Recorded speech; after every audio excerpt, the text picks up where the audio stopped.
Quel est ce cœur qui bat?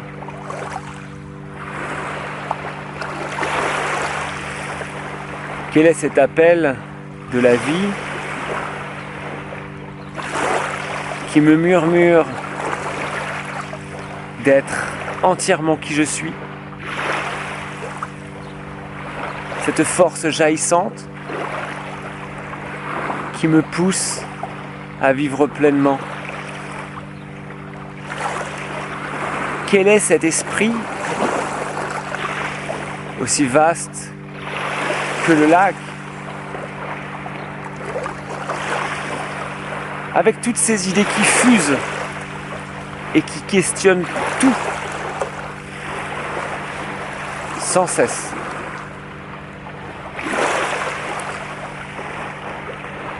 Quel est ce monde qui me demande de restreindre tout cela pour avoir une place?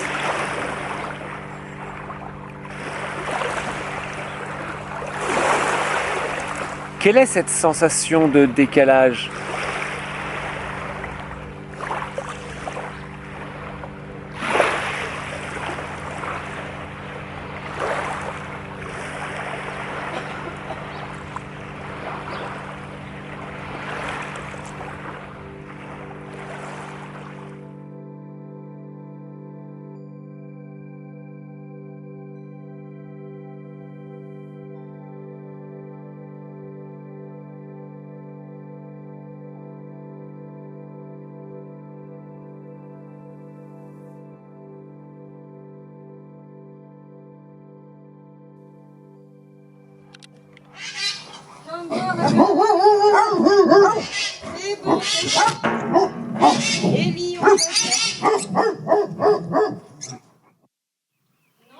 Il y a combien d'animaux ici? Une soixantaine. Soixantaine. Je suis allée aller au soleil là. 3 chiens, Ouais. 2 poules. Non, il y en a 4 poules. J'en ai une qui est morte il n'y a pas tellement longtemps. Ah. Celle qui était le plus attachée à moi, elle m'a pas vue. Il pleuvait, j'étais rentrée, elle me cherchait, elle était chez Guilhem, elle s'est fait choper par un grenat. Et quand ils ne me voient pas, ils vont voir chez Guilhem si j'ai su, tu vois.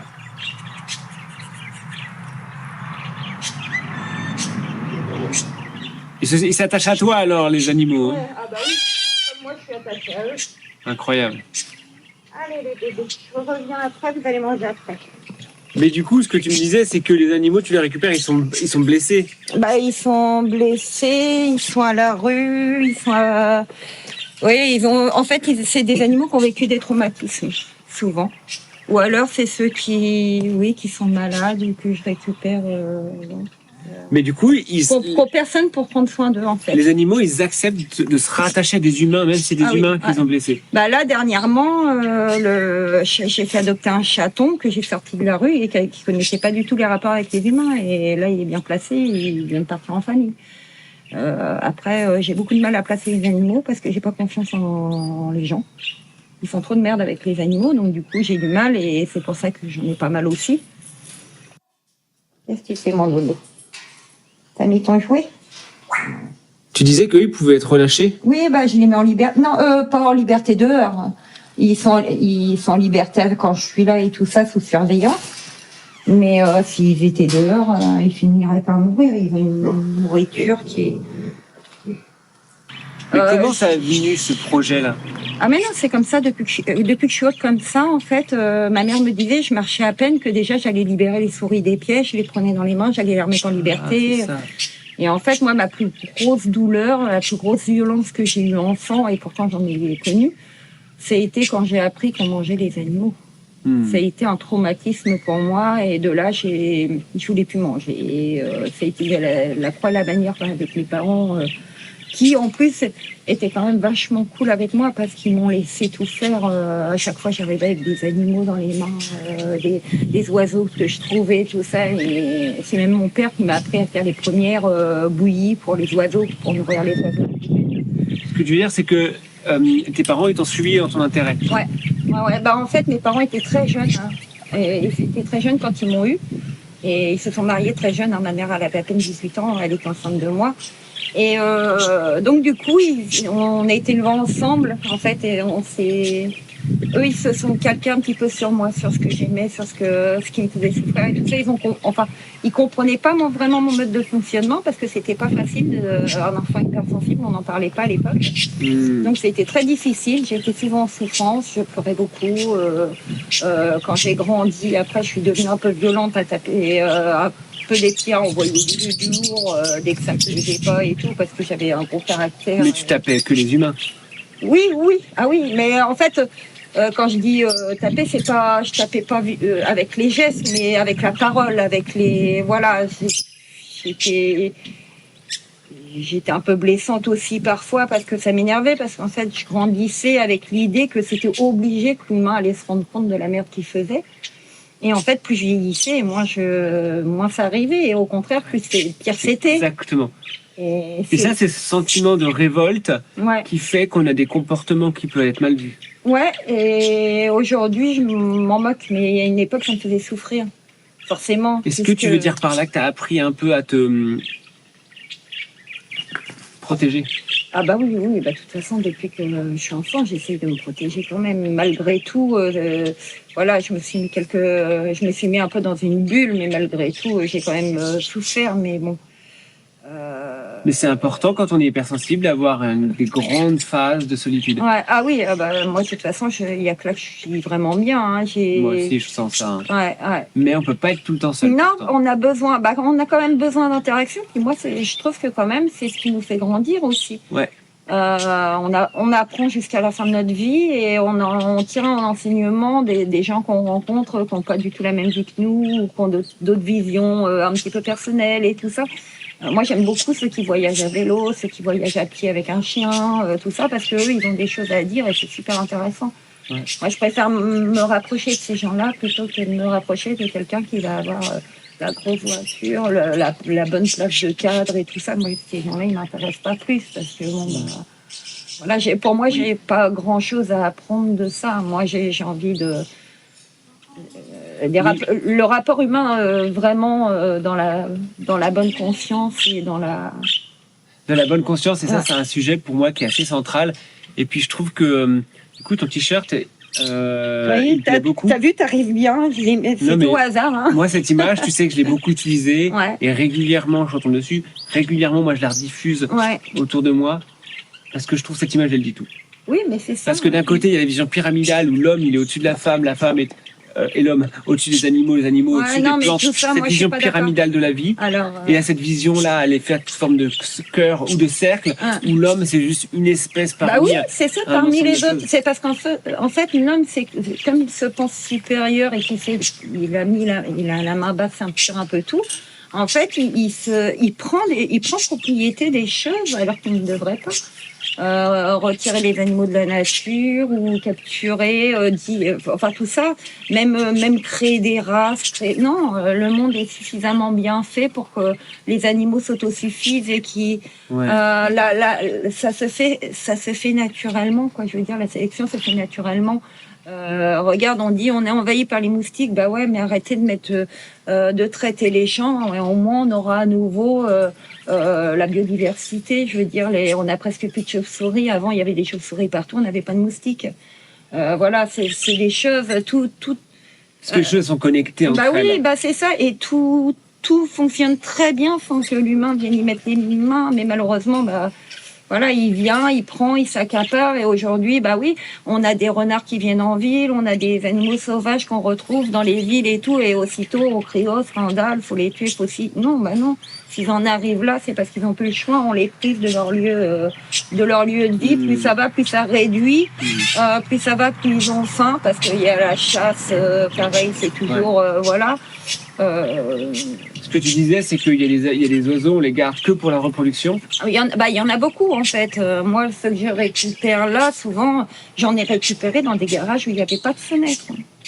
Donc, ils vivaient dans le noir. Des oiseaux qui vivaient dans le noir. Des oiseaux sans plumes. On appelle ça faire du piquage, parce qu'en fait, ils sont méga angoissés, puis à la fin, ils s'arrachent les plumes.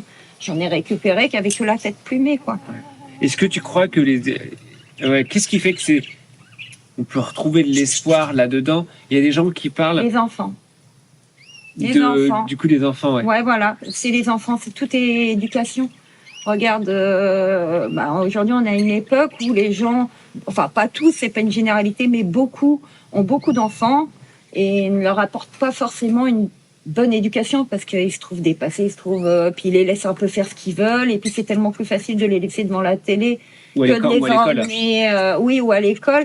Alors moi, à l'école, ce que je déplore, c'est qu'il n'y ait pas des cours d'empathie. Parce que ça, pour moi, c'est primordial. C'est primordial. Apprendre aux enfants à respecter les plantes, à respecter les animaux, à respecter leurs copains. Tu crois pas que c'est naturel, ça, dans l'humain? Non. Faut l'apprendre. Enfin, moi, je pense, dans certains pays, ça se fait. Et ils ont d'excellents résultats, quoi. Ouais. Respecte ton copain. Tu vois, là, tu y as fait ça. Alors, dis-toi, est-ce que si on te l'avait fait, comment l'aurais-tu pris?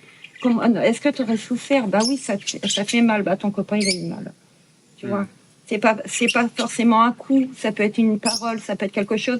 Mais quand on est enfant, tout a des proportions immenses. Et du coup, bah, c'est comme ça qu'on perd confiance en soi, voilà. Et alors que si l'enfant, dès le plus jeune âge, il est valorisé, on lui dit que ce qu'il fait, c'est bien, qu'il faut qu'il écoute son cœur, qu'il doit respecter autour de lui et tout ça, c'est des enfants qui seront bien dans leur pompe et qui feront des choses belles. Oui, c'est sûr, c'est évident. Et du coup, par rapport à l'éducation, moi, je suis assez touché parce que j'ai réalisé étant adulte que j'avais vraiment un fonctionnement différent et que j'étais pas finalement le problème. Oui, non, mais voilà, c'est ça. D'ailleurs, j'ai réalisé que très jeune, qu'en fait, j'étais juste plus lucide que les autres sur la réalité. C'est ça. Est-ce que tu as ressenti ça aussi à l'adolescence? Bien avant. Quand j'étais vraiment tout enfant. Tout enfant, pour moi, tout ce que je voyais, c'était clair, limpide. Et en fait, je ne comprenais pas pourquoi les autres ne voyaient pas comme moi. Quelle réponse tu as trouvée par rapport à ça? Non, ça m'a détériorée parce qu'en fait, plus j'ai grandi, plus j'attendais justement que les gens se réveillent et tout ça, moins ils se réveillaient et plus moi je me remettais en doute et j'ai commencé à douter de moi et les gens m'ont fait douter de moi aussi parce que comme j'agissais pas, j'étais en fait un peu le problème, celle qui sort du lot, celle qui... alors on me disait... Comment tu nommerais ça? Je veux dire, moi ça m'a fait du bien de voir, d'entendre qu'il y a différentes façons de fonctionner dans sa tête, que le cerveau il fonctionne différemment selon les gens. Ce thème-là de la neurodiversité, il te touche? D'un autre côté, comme on dit, il faut tout pour faire un monde et c'est vrai. C'est vrai, si tout le monde était pareil, on ferait chier, quoi. Je veux dire, on ferait pas... Oui, mais quelque part, il y a un truc dans la société qui fait que tout le monde doit être un peu pareil et que tu t'es sentie différente. Et que je me mais de toute façon, moi, j'étais fière de marcher à contresens, en fait. C'est juste que arrivé à un âge, à l'âge adulte bien avancé même d'ailleurs, où je me suis dit, mais c'est usant de marcher à contresens. C'est usant, c'est fatigant. C'est fatigant. Et de là, je te dis à un moment donné, puis bon, moi, je donnais tout. Dès que je voyais quelqu'un souffrir, même une plante, un humain, un animal, une plante, peu importe, il fallait que j'intervienne et je lâchais rien jusqu'à temps que le problème soit réglé et tout. Et donc, du coup, j'ai perdu beaucoup d'énergie. J'étais une éponge, en fait. J'ai une de mes voisines un jour qui était bien plus jeune que moi et qui me l'avait dit. J'ai dit, mais Steph, tu pourras jamais aller mieux parce que t'es une éponge émotionnelle puis t'aides trop de monde, quoi. Et en fait, c'est ça être hypersensible pour toi? Il n'y a pas que ça, mais ça en fait partie, ouais. À quel moment t'as réussi à mettre ce mot-là?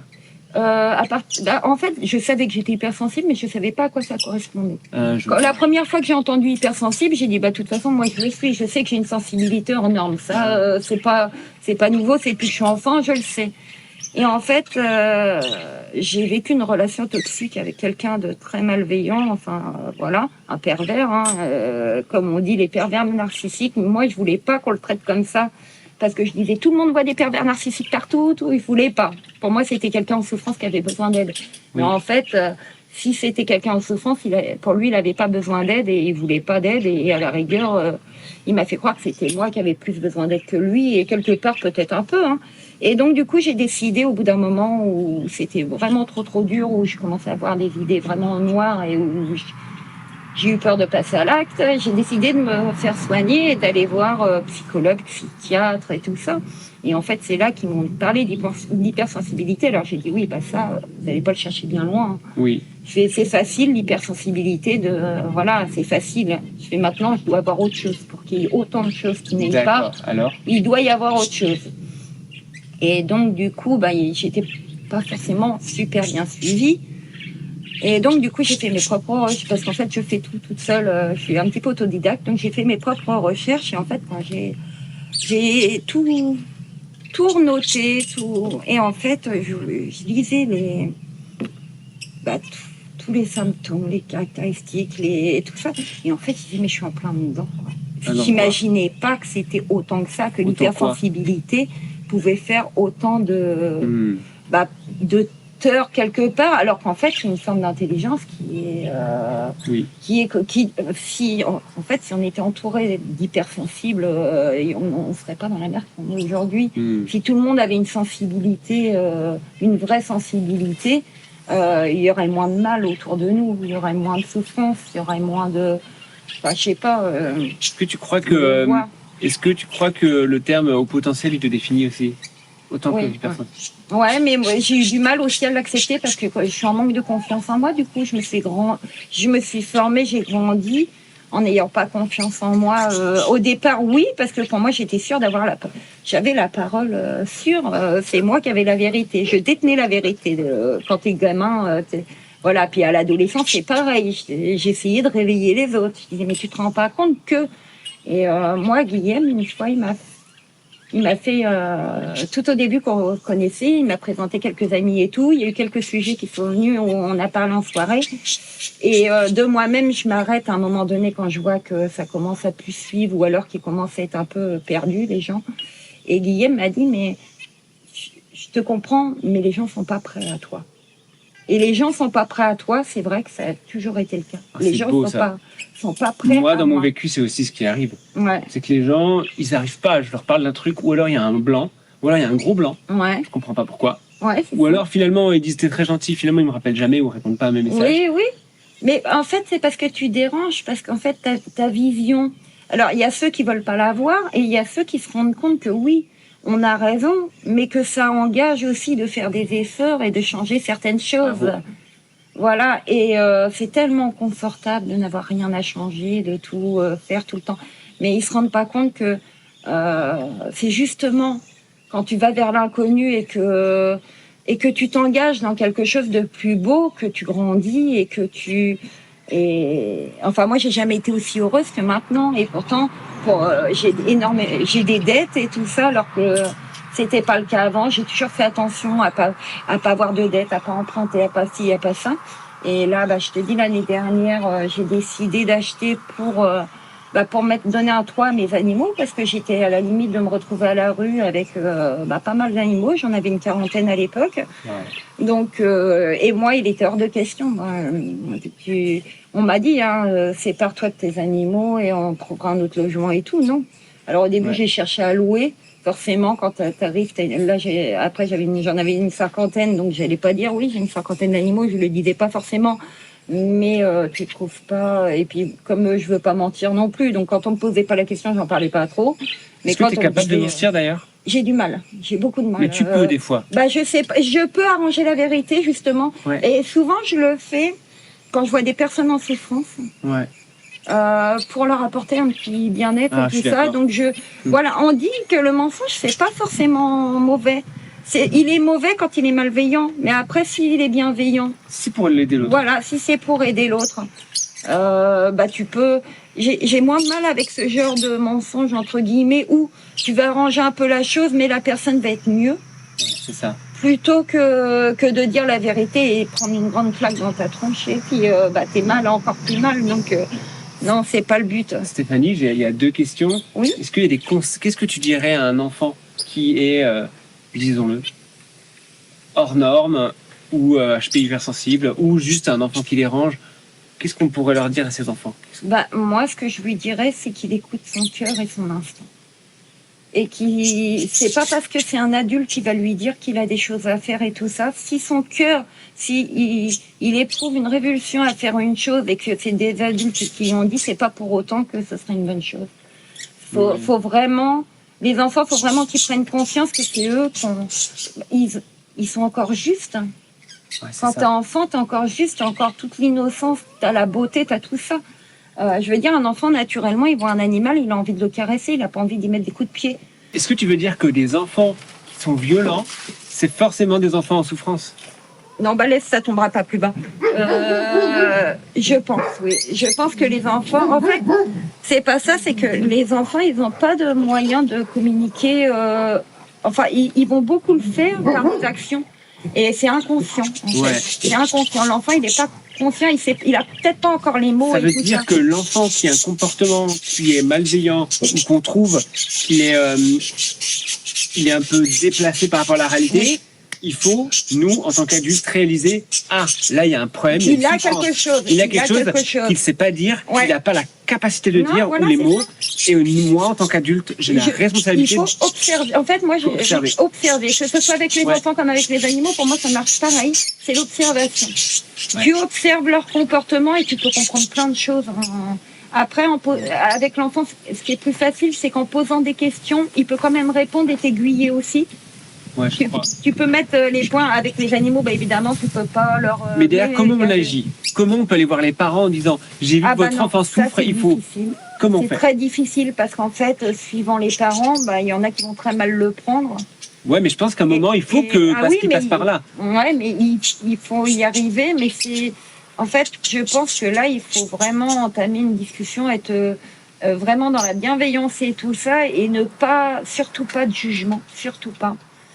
Parce que souvent les parents ils sont dépassés et ça reste aussi ils ont un passé parfois difficile, ils ont parfois aussi pas eu l'amour des parents, ils n'ont pas eu forcément ce qu'il fallait. Donc moi en fait pour moi les parents c'est simplement des enfants qu'on dit mais qui gardent une part de. Enfin, on garde tous un petit enfant intérieur. Alors, il y en a qui le mettent au placard pour pouvoir avoir. Et moi, non. Moi, je dis surtout montrez-le. Quoi. Moi, l'humain adulte, je leur dis montrez le petit enfant intérieur. Ah ouais. Le lundi, on fume les pétards à l'école. Puis on se fait virer. Le mardi, on lance la bombe atomique sur l'école. Bon, et après, il n'y a plus d'école. Et le mercredi, il n'y a plus personne. Parce qu'ils se sont tous morts. Non, ils sont pareils.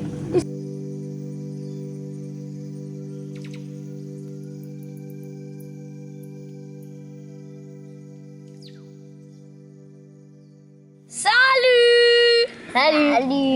Alors, bonjour. Colin, Amélia et Aurélien, merci d'accepter cette interview. Ouais.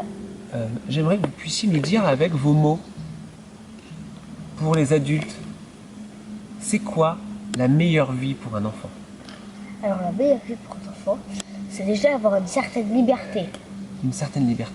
Ce que je veux dire par la liberté, c'est faut quand même qu'il y ait une limite, mais faut pas non plus qu'elle soit hyper forte. Parce que si un parent demande si un parent dit toujours non à son enfant, oui. Et ben d'après moi, je sais pas, peut-être qu'il fera des choses qui seront pas bien plus tard. Moi, je me demande si cette personne elle sait pas lire et écrire, est-ce que c'est grave? Ben oui, très très grave.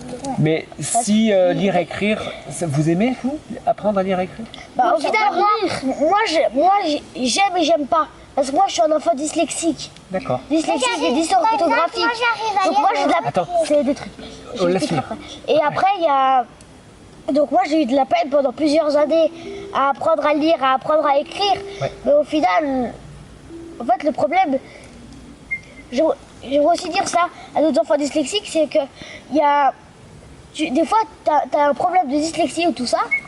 Mais ça veut pas dire que t'es débile. Du genre, moi, mes moyennes, cette année, il n'y en a aucune qui était en dessous de la moyenne. Hein. Pourtant, je suis dyslexique et dysorthographique. Ma pire note, elle était en allemand. Et après, il y a aussi Et oui, ça serait aussi grave pour un enfant s'il ne pourrait pas apprendre à lire et à écrire. Parce que dans notre quotidien en vie, on lit, on écrit, on fait des maths tous les jours. En tout cas, on lit tous les jours. Ouais, on lit un panneau, on regarde un truc, okay. On s'ennuie, on lit un panneau au hasard, on regarde un truc. Ou même des fois juste pour... Il y a un truc que tu veux savoir. Mais parce que des fois, quand on ouvre un livre, tu sais tout de suite. Oui. Alors que si quelqu'un qui n'a jamais appris à lire, ça se trouve, il ne le saura jamais. D'accord. Comme par Attends, exemple, vous voulez c'est parler un en peu la premier. même chose. Attends, juste j'essaie de faire dans l'ordre. Tu voulais dire? Par exemple, moi, je sais lire des trucs et des trucs pas. Mais tu as quel âge? 5 ans. 5 ans et tu sais déjà lire certaines choses. Ouais. Tu as appris toute seule? Ouais. Ou tu as appris Bah, avec l'école? Je vais un tout petit peu appris, moi. Ah, tu l'as aidé. Un tout petit peu. Mais ça veut dire qu'alors on peut apprendre des fois en dehors de l'école, non? Ah oui. Est-ce que du coup l'idéal c'est d'aller à l'école mais de pouvoir choisir ce qu'on veut faire? Ça c'est l'idéal? Oui. Oui, mais qu'on va à l'école, mais qu'il n'y a que des trucs que tu peux faire qui te font apprendre.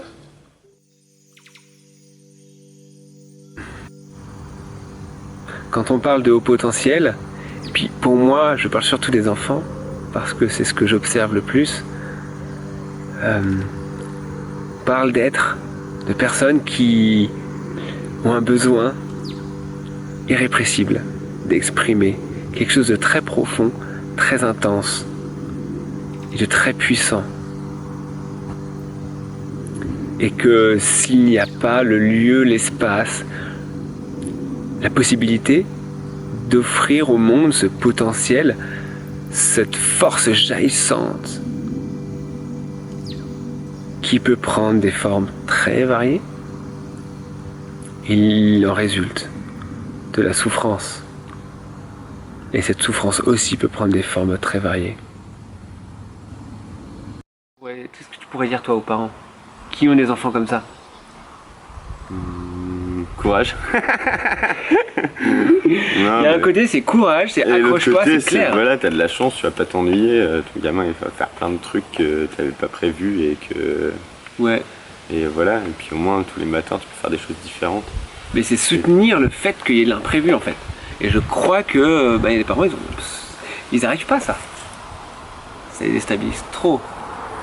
Je sais pas. Ouais, il n'y a pas la place, pas vraiment la place encore dans la société actuelle, on va dire, pour changer de programme tous les matins et puis faire au bon vouloir. Je pense que ouais, pour être heureux, faut pas se dire demain je fais ça, mais le matin quand on se lève, ah j'ai envie de faire ça, et puis faire ce qu'on a envie. Comme ça on le fait avec envie et pas par obligation.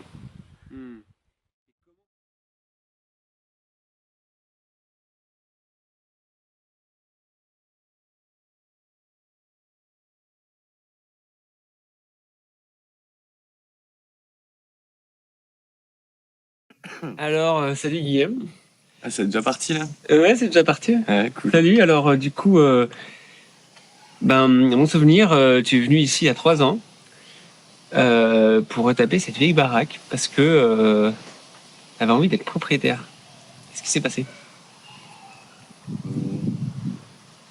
Fallait que je trouve un endroit où mettre mon camion pendant que je partais en Amérique du Sud, faire d'abord en Guadeloupe, faire du woofing et ensuite en bateau stop en Amérique du Sud. Ah ouais, et l'Amérique du Sud. En plus, il y avait la Nouvelle-Zélande, je crois aussi. Ah, ça c'était avant. Et finalement, c'est la Normandie. Eh oui. Et puis, du coup, qu'est-ce qui t'a amené à vivre autrement en Normandie? Le confinement. C'est le confinement, quoi. Ouais. Ça a changé beaucoup de choses pour toi. Bah oui, parce que j'avais acheté le terrain pour poser le camion dessus et partir tranquille 1 ou 2 ans.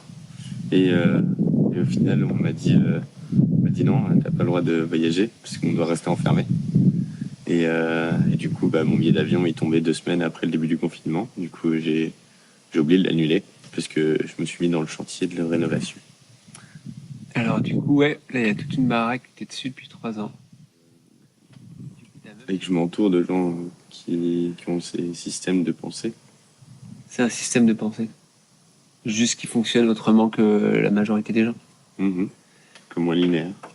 Un peu moins linéaire. Comment toi tu le vois ce truc qui est moins linéaire? Comment tu arrives à le décrypter en toi? Moi c'est ce que je disais, l'arborescence.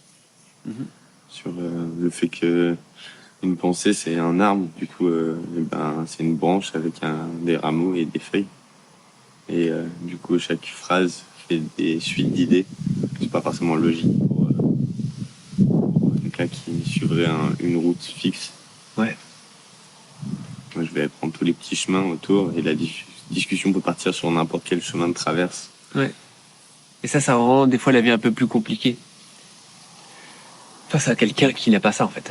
Et c'est là où on a besoin de s'entourer de gens qui ont ça. Sinon, c'est vrai qu'il y a, moi je dirais, du mal-être ou de l'ennui. Et puis il y a des conseils que tu pourrais donner aux enfants qui ont ça. Ah ouais, vivez heureux. Et par rapport à ça, moi j'ai l'impression que c'est important de revenir à un mode tribal où il y a plusieurs adultes qui s'occupent de plusieurs enfants dans un cadre de communauté bienveillante et qui s'entraide. Toi, le mode tribu, ça te parle?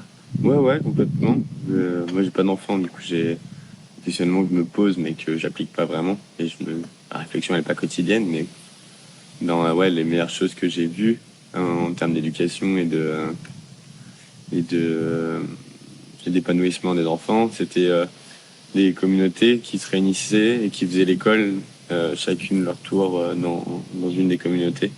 Et du coup, ça permettait aux enfants d'être quand même en présence de plein d'enfants différents et de changer de lieu un peu. Les enfants bougeaient? Ouais. Une équipe d'enseignants bougeait? Non, les enfants bougeaient. Juste le fait de vivre un peu de manière différente, ça remet en question les gens qui ont la tête dans le guidon un peu.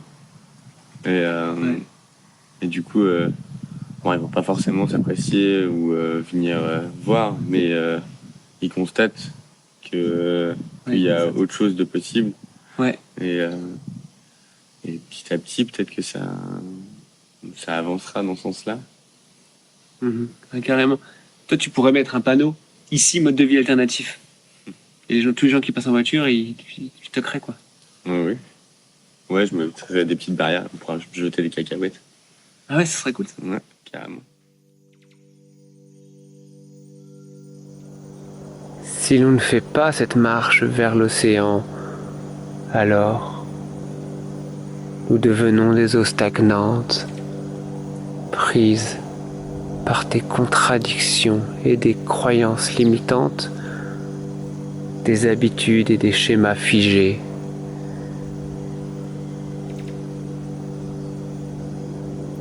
Que nous reste-t-il de vivant? Que reste-t-il de notre mouvement, de notre spontanéité, de notre créativité, de notre élan vital?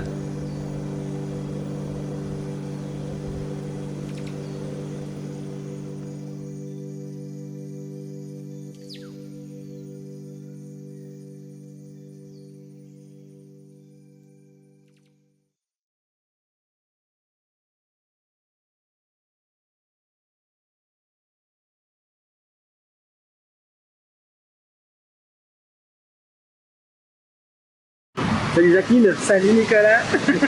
Alors du coup, toi, dans cette ère où tout le monde consomme beaucoup trop et tout le monde est complètement déconnecté de la nature, tu viens d'acheter une forêt. Ouais, ça fait 10 ans que j'ai acheté 5000 m² de forêt pour pouvoir faire une interface pour les enfants et la nature. C'est-à-dire qu'il y a plein de mômes actuellement qui savent plus ce que c'est que d'avoir les mains dans la terre ou que de se salir, de se rouler par terre, de faire des trucs, d'expérimenter, de s'embêter aussi, d'être là simplement en état de méditation, à regarder les choses, à sentir.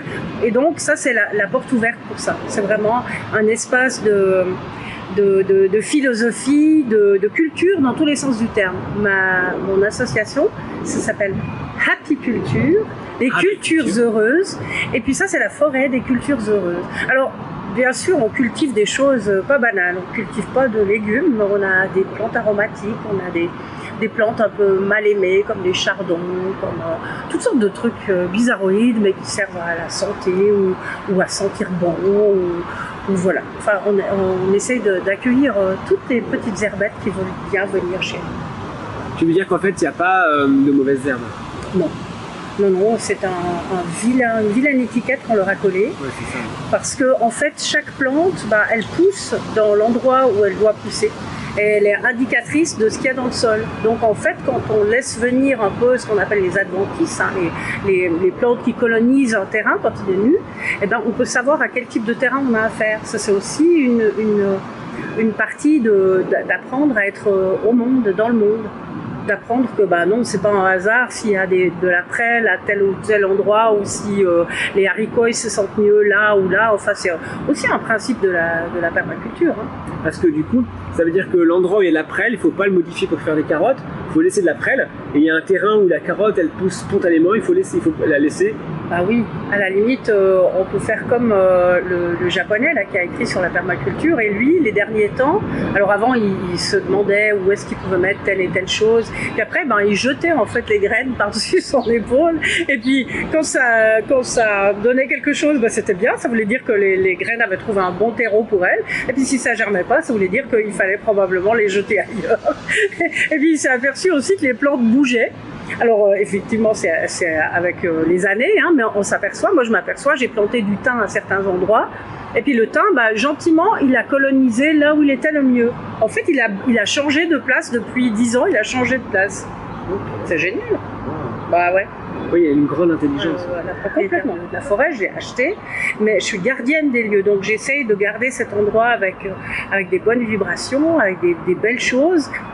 Donc il y a un certain nombre de règles que j'ai mis en place pour que ça soit respecté. Par exemple, quand les enfants viennent ici, bah, ils savent que de préférence, j'aimerais bien qu'ils amènent pas de nourriture carnée, enfin d'animaux morts ou de sécrétions animales. En général, on choisit une alimentation qui va à tout le monde, c'est-à-dire une alimentation végétale.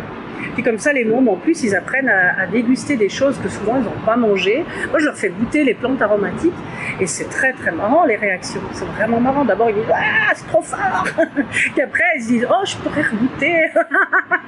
On fait notre goût. On est en mutation perpétuelle. Donc, vouloir nier ce mouvement naturel chez nous, cette mutation perpétuelle, c'est déjà un peu mourir. Moi, j'aime bien la vie.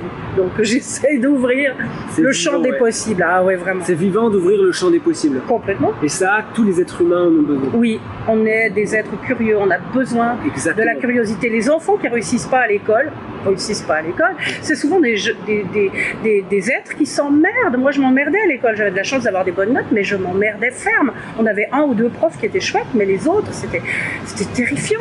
Et puis, est-ce que tu as l'impression que c'est parce que tu es particulièrement HP ou pas ? Alors effectivement, le fait d'être HP, ça élève le niveau d'exigence, mais en même temps, quand on est HP, on ne le sait pas.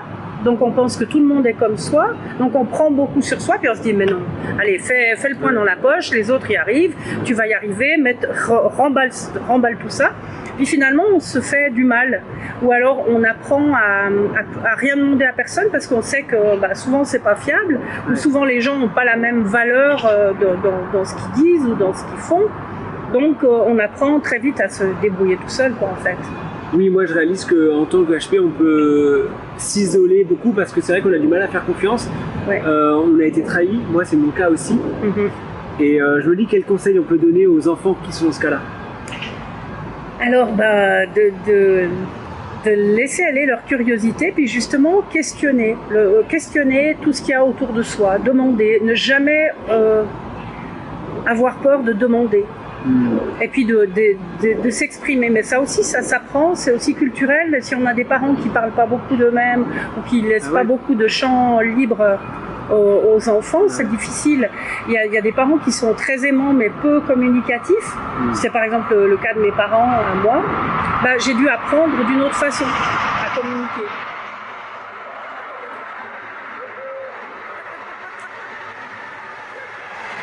Donc, mais c'est chouette, mieux vaut tard que jamais. Moi, j'ai appris tardivement que j'étais HP, mais d'un côté, ça a été un tel soulagement que j'ai l'impression d'avoir un avant et un après. Il y a eu une nouvelle naissance chez moi à partir de ce moment-là. Tout comme quand je suis devenue antispéciste, là aussi, il y a eu un avant et un après. Et c'est marrant, ça s'est passé à peu près à pas beaucoup de distance l'un de l'autre.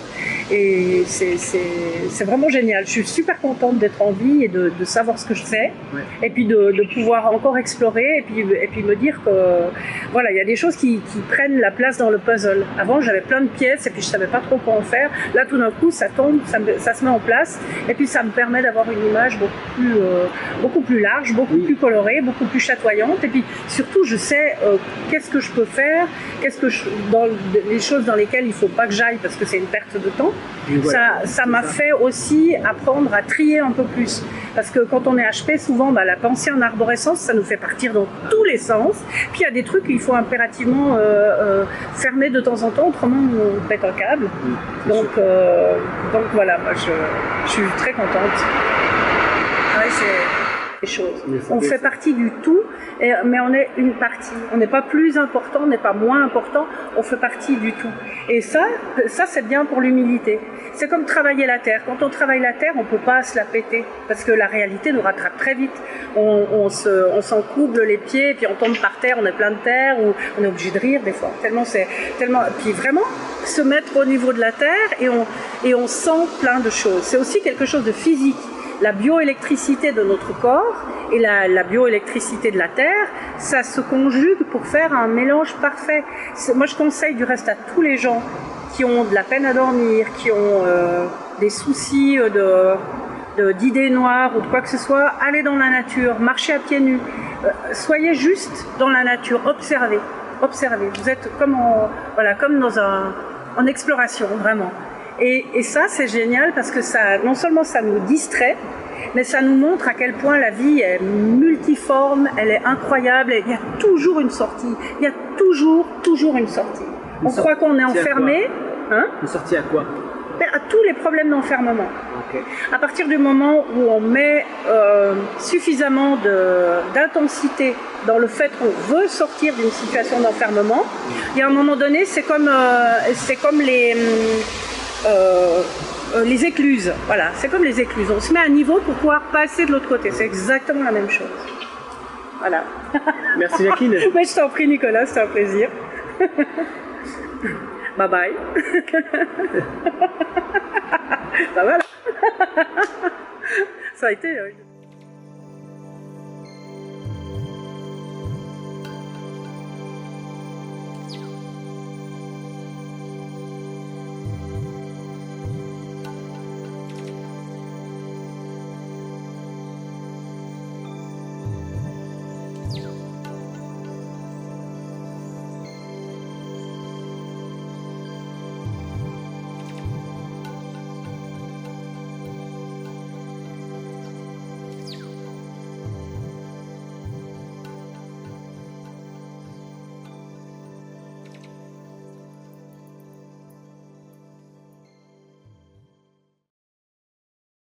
Salut.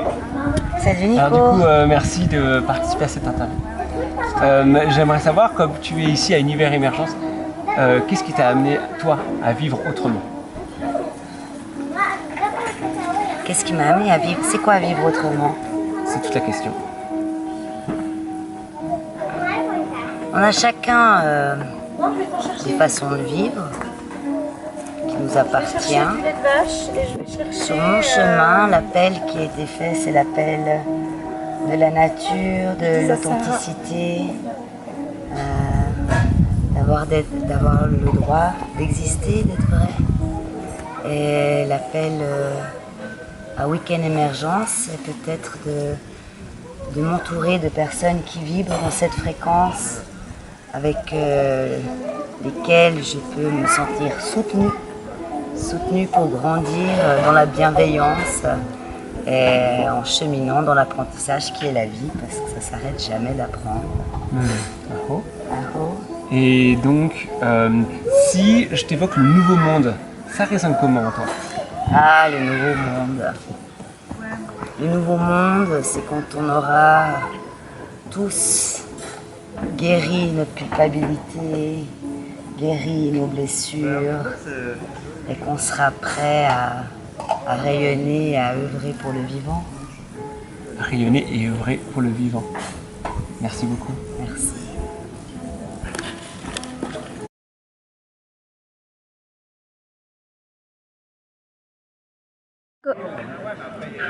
Salut Catherine. Salut Nicolas. Et du coup, toi, est-ce que tu te sens proche du thème de la neurodiversité? Oh oui. Mais qu'est-ce que ça veut dire pour toi? Pour moi, ça veut dire pouvoir penser, même pas penser, pouvoir sentir la vie différemment. Sentir la vie, sentir sentir ce qu'il y a au fond de mon cœur, sentir ce que j'ai envie de créer sur la terre, voilà, sentir ce qui m'anime de manière différente. Mais différente à quoi? Différente à ce qu'on voit, peut-être à ce qu'on voit à la télé, différente à ce que mes parents m'ont appris, différente à ce que j'ai appris à l'école, différente à ce que je me suis dit que je devais paraître pour avoir droit à une place. C'est-à-dire prendre sa place. C'est prendre ma place, c'est ça. Ah. Ouais. Du coup, tout à l'heure, tu me l'as dit en une très belle phrase qui était... Ouais, elle dit « Je changerai pour rien au monde ». Je ne changerai pour rien au monde. Il dit « Ça a été difficile ». Ouais. Ça a été un parcours difficile, mais un parcours tellement palpitant, tellement riche, tellement intense que, que je célèbre ma vie et que je voudrais absolument pas être autre chose que comme je suis. Merci, Catherine. Merci, Nicolas.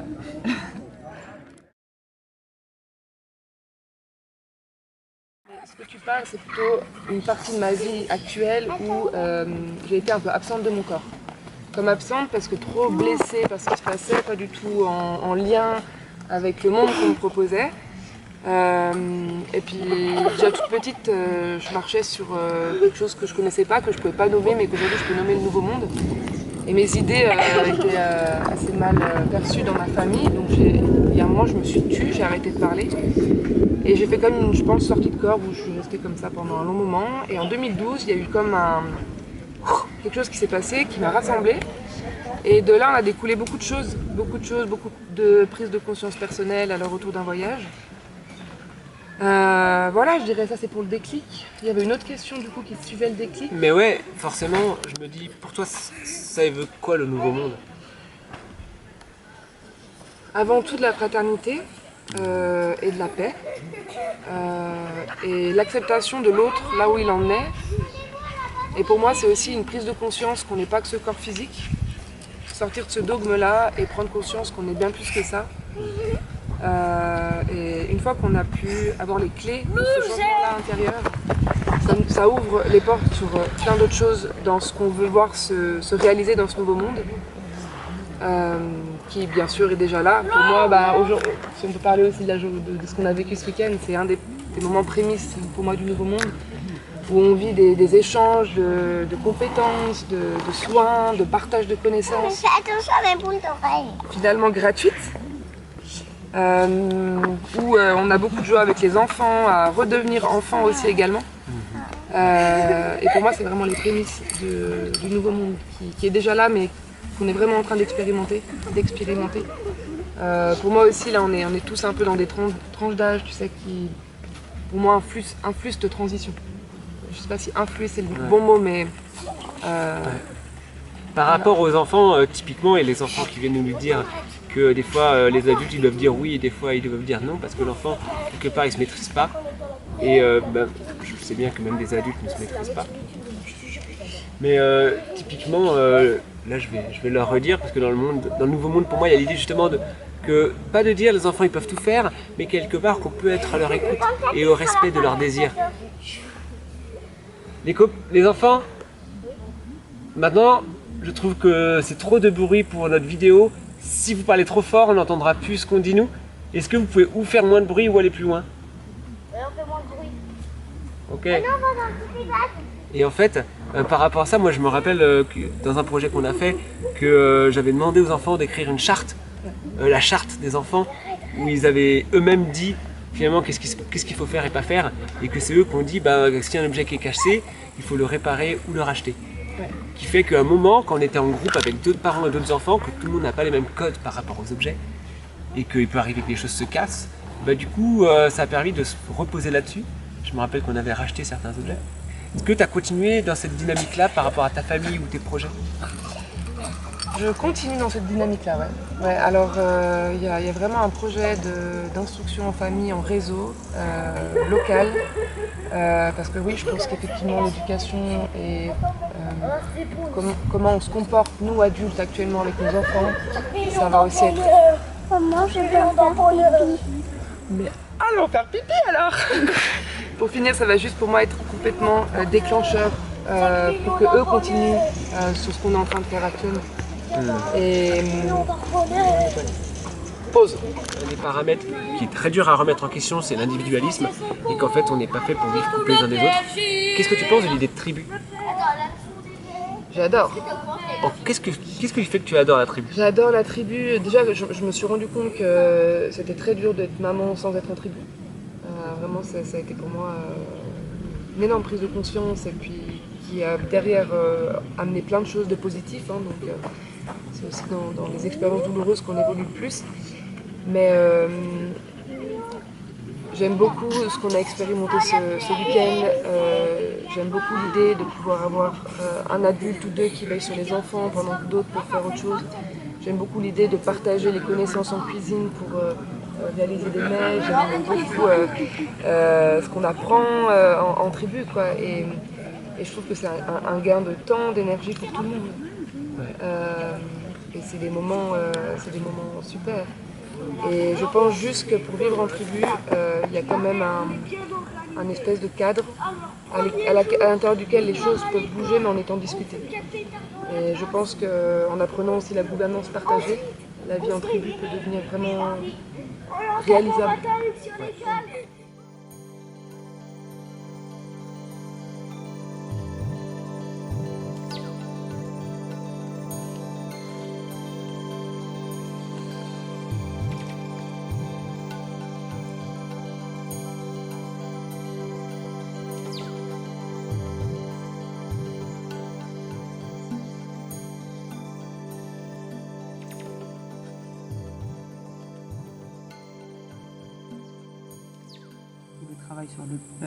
sur les peurs et puis comment les libérer du corps et puis l'importance de le faire en fait. Et, pour pouvoir vivre en fait une vie où t'as pas tes peurs qui se manifestent à l'extérieur et que du coup t'as pas besoin en fait de passer par la souffrance pour expérimenter la vie. Et j'ai eu ça pendant très longtemps, que j'avais cette chance-là en fait de pouvoir juste comprendre les choses, de manigancer les choses dans mon cerveau et faire les bons câblages et tout ça pour pas devoir traverser les choses avec mon corps. Mais au fil du temps, un peu forcée à mieux m'incarner puis à être beaucoup plus présente dans ma vie en étant qui je suis, avec tout ce que je suis un peu forcée quelque part à le faire. Et du coup, venir montrer, et puis là maintenant, au bout de 20 ans en Europe, d'avoir ces lieux où d'un coup je peux vraiment manifester et être qui je suis dans tous mes aspects et de tout ce que j'ai pu observer, apprendre de l'humain en schéma, parce que parce qu'en fait je n'ai pas besoin d'avoir un cabinet pour traiter des gens. J'arrive dans une communauté, il y a tous les gens qui viennent me raconter toutes leurs histoires, ils savent pas qui je suis, sorti de nulle part, j'arrive et je fais mon boulot, puis il y a plein de choses aussi où j'ai aucune idée que j'ai des capacités et par le besoin des gens, que d'un coup ils voient et que tu pourrais faire ça, d'un coup je suis capable de le faire. Que je ne savais pas que j'avais les capacités d'être interprète. Et puis quelqu'un qui vient me dire, mais en fait oui, tu parles deux langues, du coup tu es tout à fait capable de traduire tout de suite ce que tu entends. Puis c'est normalement une formation qui prend beaucoup. Puis en fait, je le fais naturellement. Je peux traduire de tous les sujets. Je peux vraiment transmettre et les mots qui viennent parfaitement tout seul. Et à un super niveau que normalement, tu l'as étudié beaucoup. Et puis en connaissance des langues, et puis ci, et puis ça. Puis moi, j'aime pas apprendre. En fait, moi, soit ça vient tout seul. Si je dois fournir un effort pour apprendre quelque chose, moi, ça me fait chier. J'ai d'autres choses à faire. Je kiffe ma life. Du coup, j'ai un peu... Soit ça vient fluide, soit c'est pas... En ça, toi, du coup, tu rejoins aussi cet état d'esprit d'être dans le flow. Les choses, elles viennent dans une sorte de mouvement fluide. Ah, complètement. Sinon, c'est pas forcément ce qui est juste. Non. Et puis par rapport à ça, est-ce que tu as l'impression d'avoir un talent particulier? Est-ce que tu te sens dans ce paramètre au potentiel qui fait qu'on apprend certaines choses d'un coup et qu'on le maîtrise? Oui. Puis ça aussi, j'ai pu voir aussi avec les enfants, ma propre fille, depuis vraiment très petite, d'avoir ce multipotentiel de, en fait, tout ce qu'elle essaye, de faire, mais déjà son père, il était comme ça, donc du coup, j'avais déjà l'observation de son père, et du coup, j'ai eu la même, et de voir, en fait, depuis l'enfance, je sais pas, un exemple, à 4 ans, elle a jamais vu un spectacle de cirque, elle a jamais vu des vidéos d'un spectacle de cirque, en tout cas pas de voltige et des choses comme ça, et d'un coup, de monter sur un trapèze parfaitement, à 4 ans, de ne voir personne, de juste ça sert à ça, monte dessus, tu peux jouer dessus, tu vois, genre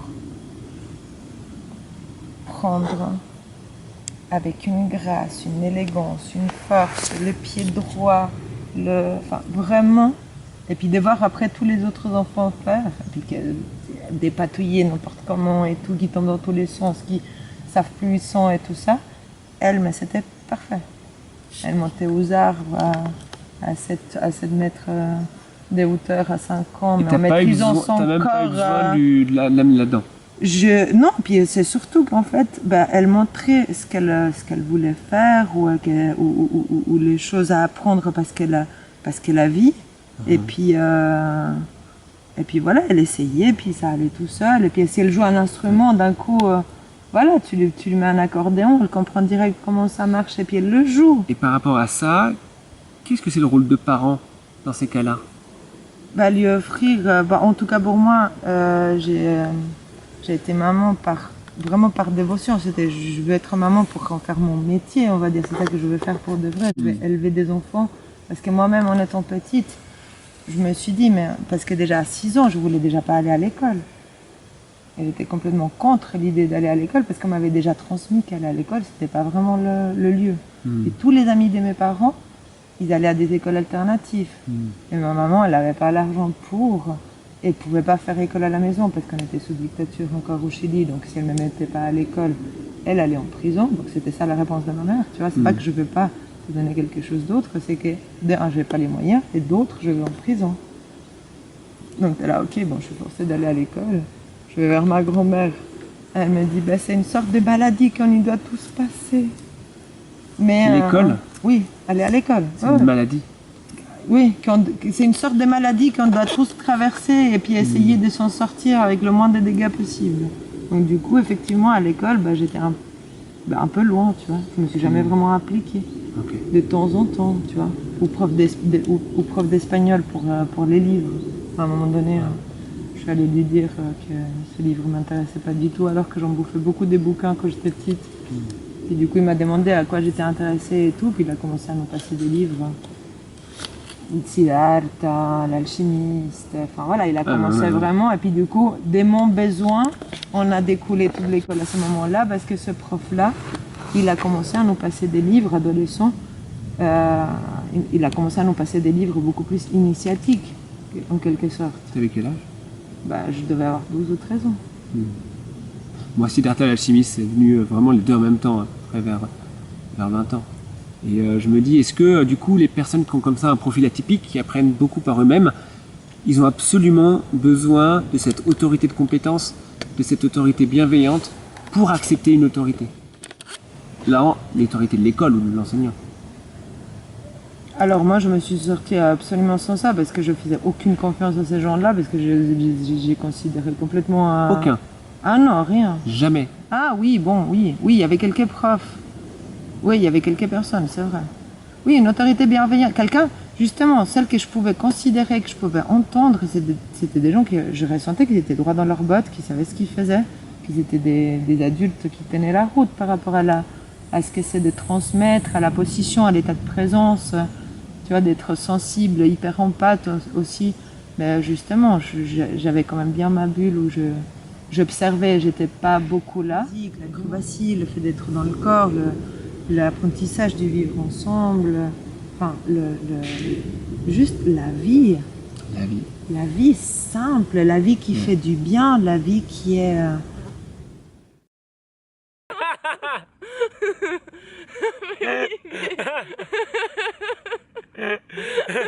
La vie. La vie.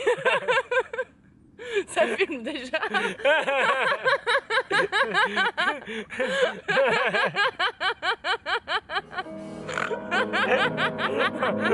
La vie.